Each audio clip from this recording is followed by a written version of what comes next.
देखो, पहले ही कह देती हूँ, उन भिखमंगों ने अगर पैसे मांगे तो एक भी रुपया देना मत। जिसके मामा मामी हैं वो ही पैसे दे, हम क्यों दे? तुम तो मुझसे ऐसी बात कर रही हो जैसे उन्होंने मुझसे पैसे मांगे और मैंने तिजोरी खोलकर उनके सामने रख दिया। ठीक है, ठीक है। और हाँ, नौकरों से कह दो कि सैनिटाइजर का डिब्बा साथ में ही रखें। पता नहीं कैसे होंगे ये अनिका के रिश्तेदार। उनके आते ही पहले मैं उन पर सैनिटाइजर छिड़क दूंगी, उसके बाद ही उन्हें अंदर आने देंगे। तभी गुलेरिया हाउस की डोरबेल बजी। कामिनी दौड़कर किचन में गई और सैनिटाइजर का एक बड़ा सा डिब्बा लेकर बाहर आई। उसने मनीषा को दरवाजा खोलने से रोकते हुए कहा, मैं खोलती हूँ। कामिनी ने दरवाजा खोलते ही सामने खड़े शख्स पर सैनिटाइजर छिड़कना शुरू कर दिया। सैनिटाइजर डालने के बाद जब कामिनी ने देखा कि दरवाजे के उस पार कौन खड़ा था, तो वो हैरान रह गई। थोड़ी देर देखने के बाद अचानक ही कामिनी की हंसी निकल गई। अनिका का चेहरा और कपड़े सैनिटाइजर से गीले हो चुके थे। चलो, आज सैनिटाइजर का सही इस्तेमाल हुआ।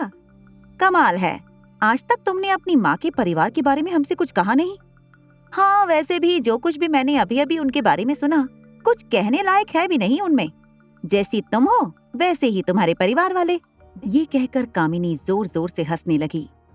तभी दरवाजे की ओर से एक आवाज आई, क्या मिस्टर गौतम गुलेरिया यहीं रहते हैं?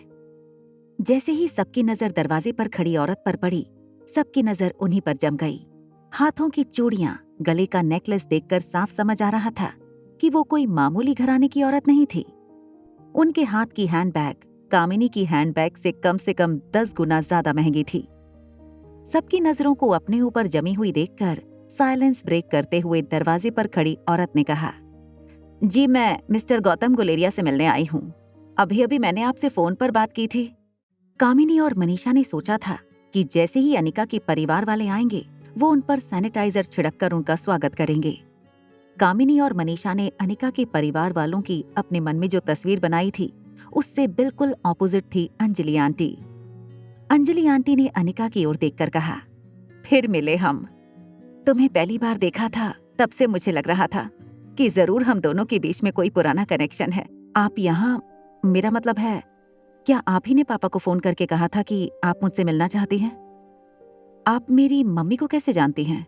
मैं जानती हूँ तुम्हें बहुत कुछ जानना है, बहुत कुछ पूछना है, लेकिन फिलहाल मैं सिर्फ इतना कहूंगी, दिस इज डेस्टिनी। कल शाम तुमने जिस आदमी को बचाया था वो तुम्हारे मामा थे। मनीषा फटी हुई आंखें और खुले मुंह से बस अंजलि को देखे जा रही थी। अंजलि आंटी के गले का खूबसूरत हार देखकर कामिनी अपने आप को रोक नहीं पाई। वो अंजलि आंटी के पास आई और अपने हाथों से उनके गले के हार को छूने लगी। वाह, ये तो बहुत ही खूबसूरत है। इतने सारे डायमंड, क्या ये सब असली हैं? ऑफ कोर्स नकली हैं बेटा। आजकल अपनी औकात से ऊपर दिखने के लिए लोग हर चीज नकली पहनते हैं।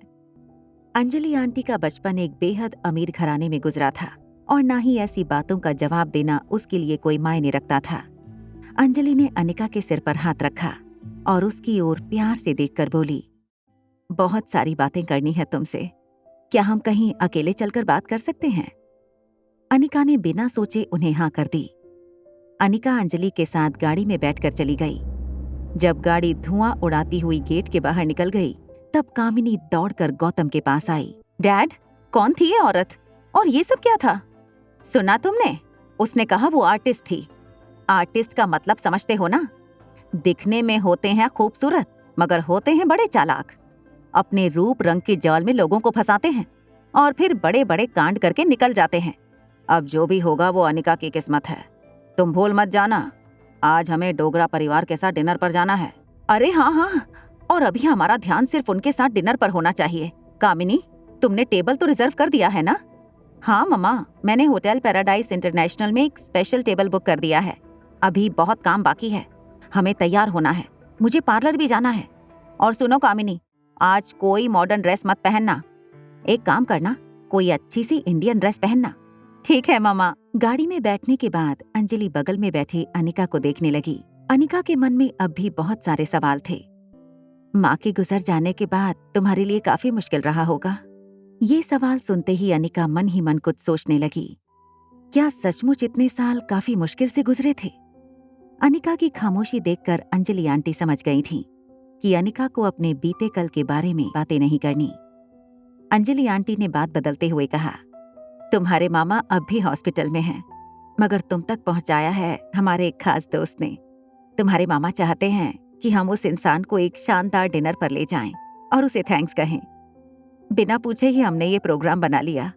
I hope you don't mind. Okay मामी। सॉरी, क्या मैं आपको मामी कह सकती हूँ? अब से अगर आंटी कहोगी तो डांटूंगी। तुम्हारी एक बेटी भी है ना? आई कांट वेट टू सी हर। क्या मैं उससे मिल सकती हूँ?